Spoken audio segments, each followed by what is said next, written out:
Welcome back to Juice Bros Pickleball Podcast. I'm Dav, and this is where my doubles partner Adrian and I talk about our pickleball journey, tournaments, rec games, drills, and everything we've learning along the way. So in our last episode, we talked a lot about tournaments and the tournament experience, but today we want to talk about something that almost every pickleball player goes through at some point, the plateau. So that point where you feel like your game just isn't improving anymore, right? So Adrian, I think every player hits this at some point in their pickleball journey. So what do you think causes most players to plateau?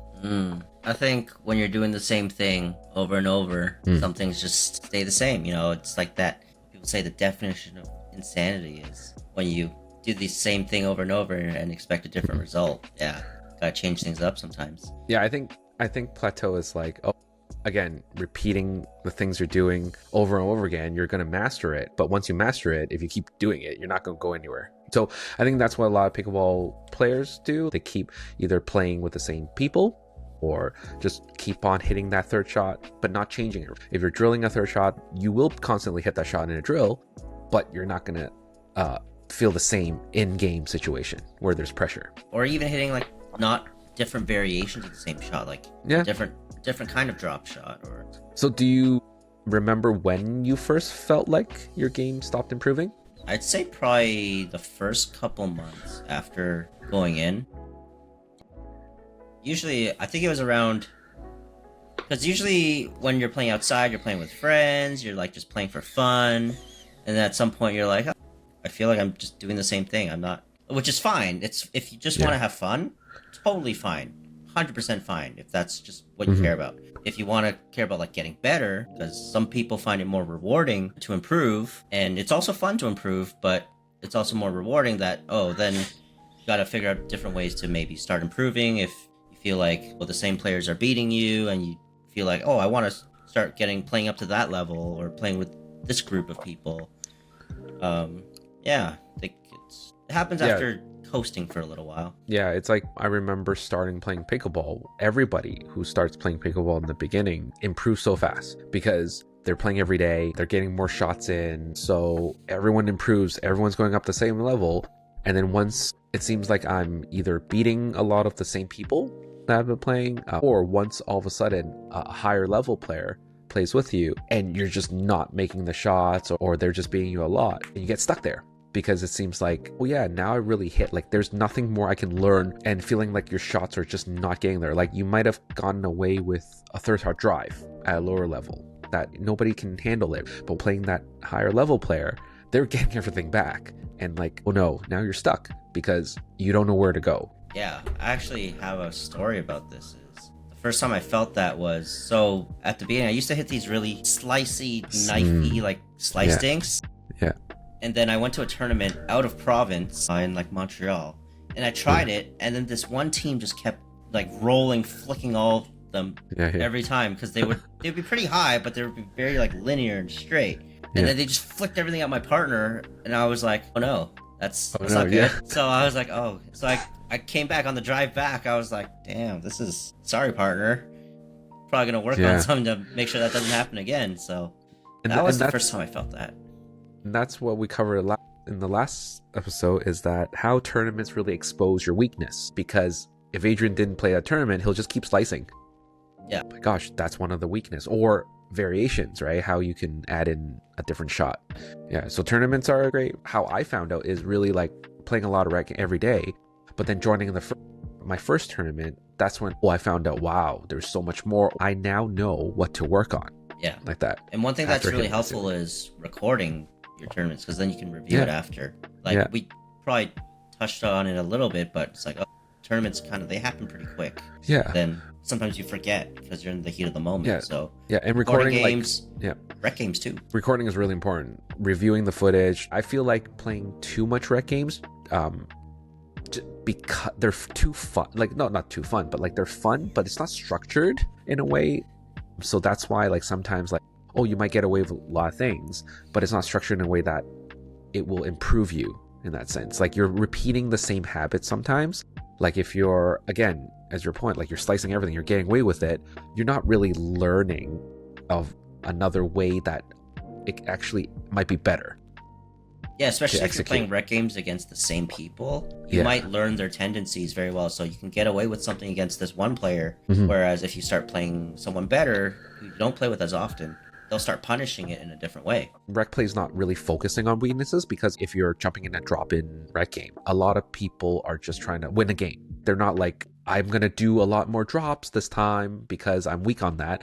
And you're not probably not going to see that many balls to execute that shot that you wanted to work on. So that's why playing a lot of rec might not be a great idea to improve or to break through that ceiling.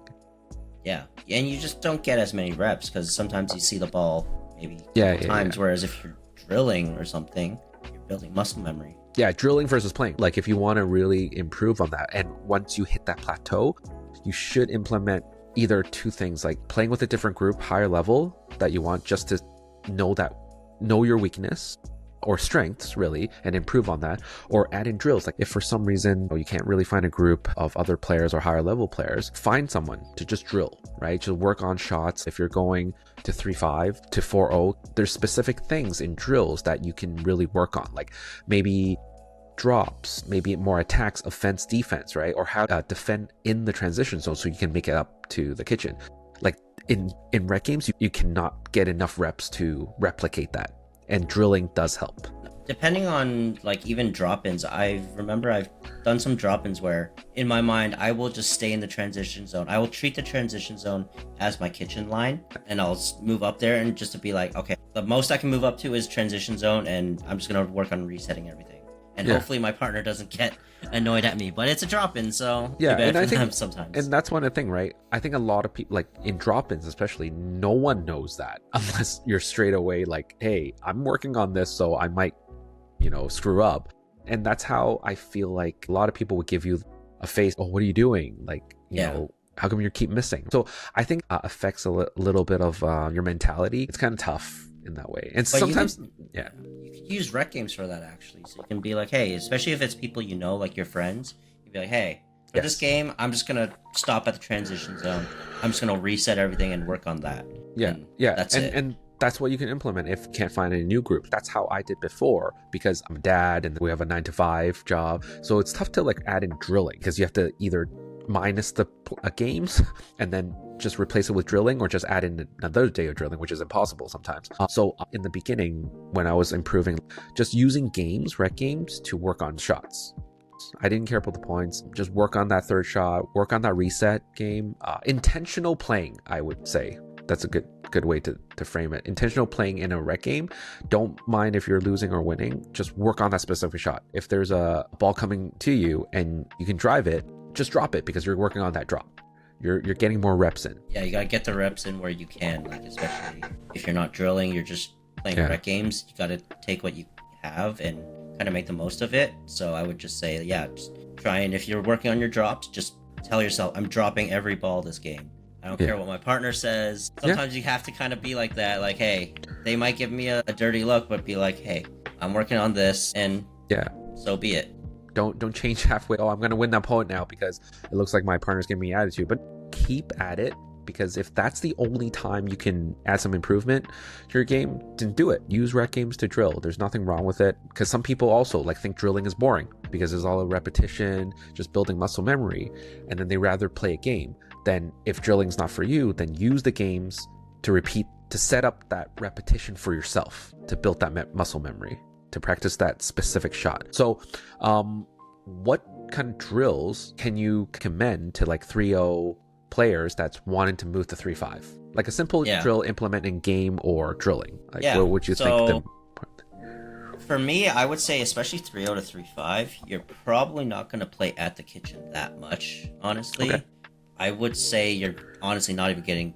There aren't many dinking rallies. So I think I would feel a lot of people drill that a lot. You'll you'll warm up with dinks. You'll start dinking it back and forth, and then in the game comes, you're like, everyone's just ripping balls. You're like, well, what was the point of that? You're not working on stuff that actually happens at that level. So at that level, I would say 3-0 to 3-5. Consistency, getting up to the net is the most important. So working on your drops, drives a little bit, but everyone wants to smack the ball hard. I would say working on a consistent drop, especially for me when I was 3-0 to 3-5, working on a really consistent drop that you can repeat over and over, and then learning how to follow that up with maybe a reset from the transition zone to reset the point, because as the serving team, you're inherently at a disadvantage because the other team can get to the net first. So you're going to reset the point by hitting it into the kitchen. Then you're and then after that 5th shot, you're at the net, then you can start dinking and doing that. But I feel like getting to that position is most important. Getting up to the net safely without getting punished is probably the most important. And I guess a good drill with that would be like 7-Eleven, where how about you explain? You explain what 7-Eleven is. Yeah, so 7-Eleven is your drilling partner is at the kitchen, and the other one's at the baseline. So the person at the kitchen needs 11 points to win, and then the one coming from the baseline needs 7 points. So what the person at the baseline needs to do is basically work their way and try to win that point up to the kitchen. But the other player at the kitchen just needs to apply as much pressure as it is to push back the other player, right? So, and that shows the pressure environment without playing an actual game. It's a very effective way to apply that semi-game setting, just so that, hey, I drilled like 50 drops or resets, but now adding pressure, how's that different? Because I remember variability. It's variability. It's different. Like it provides some in-game insight, especially pressure in that sense. Yeah, and I would say one common mistake with that drill is some people don't count the first shot. So let's say the person at the kitchen feeds it to the person at the baseline, and then they hit their first shot into the net. They'll be like, it was the feed. It doesn't count. Oh, no, count it. I would say count it, because because in a game, if you miss that shot, you miss that shot. Like you can't just be like, that was the first shot. You gotta the count whole point is point.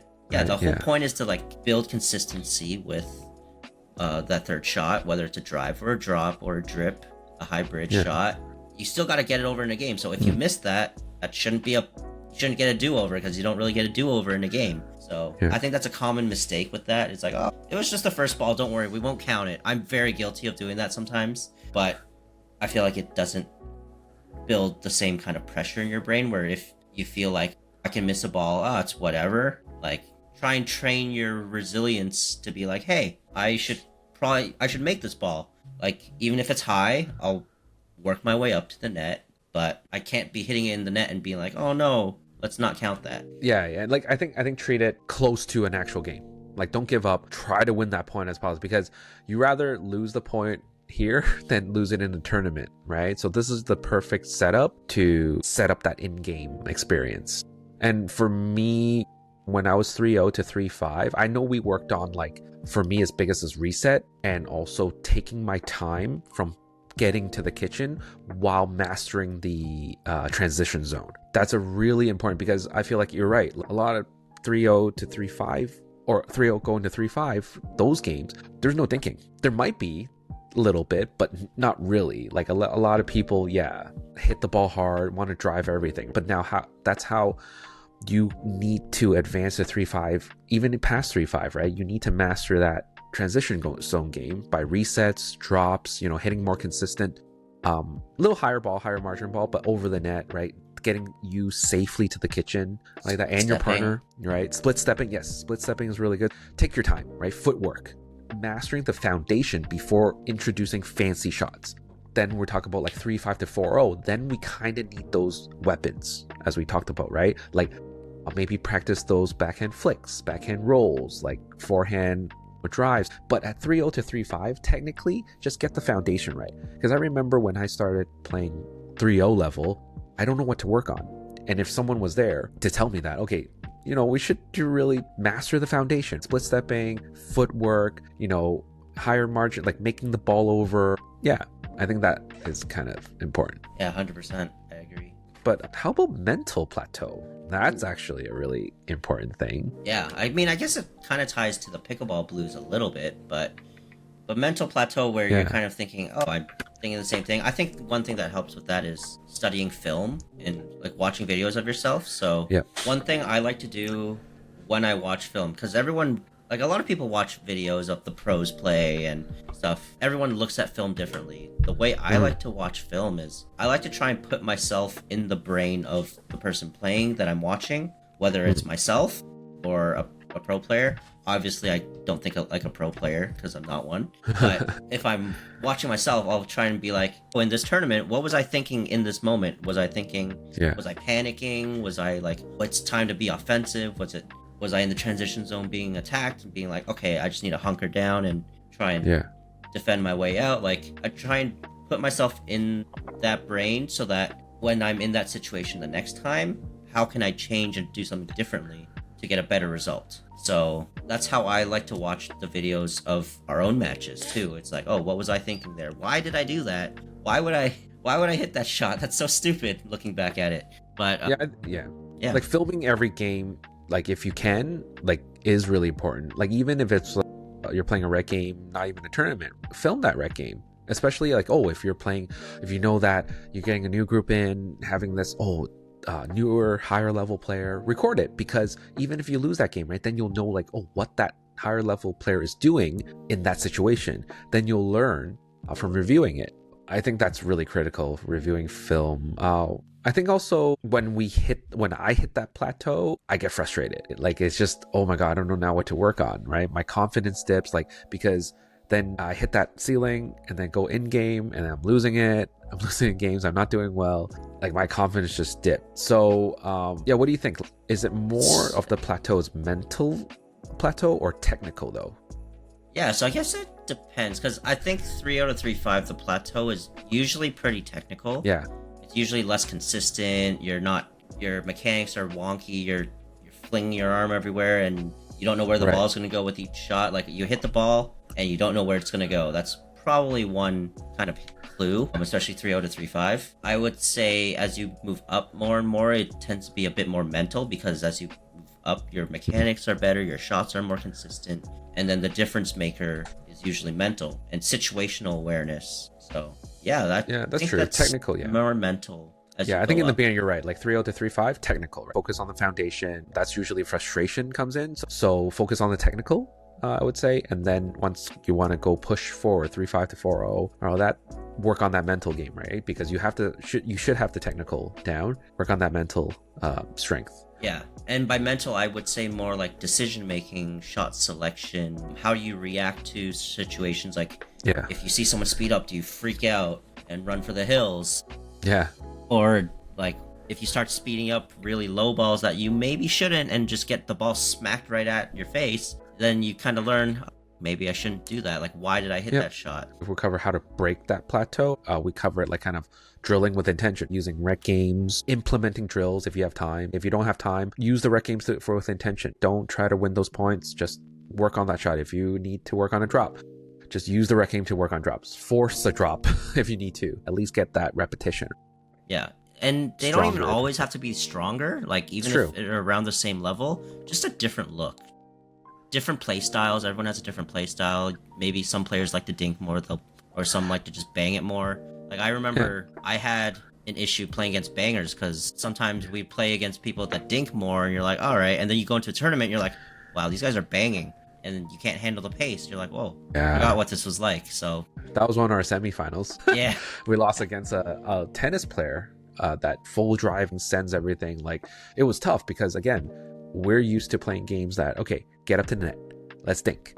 And then that's how our advantage. But what if someone's like full sending it, driving every ball, like transitional driving? Sure, you can dodge, but at that moment, I don't think you have time to move out of the way because it you don't might have time out. to dodge in a tournament. We're not used to playing that kind of player. As we kind of cover, playing different players is really important. Don't just stick with the same group. Play other. If you don't have a different group, play drop-ins, right? At least get that exposure out there. Play different people. Even if they're weaker, you can still like work on some things. Even if you're playing a weaker player in like a drop-in, for example. Like, my philosophy is to practice harder than you play, so that if the drills or the practice is more difficult than your tournament, then once it comes tournament time, you've already played against these really strong players or this crazy play style that like whatever you face in tournament should be easier, and you're ready for it.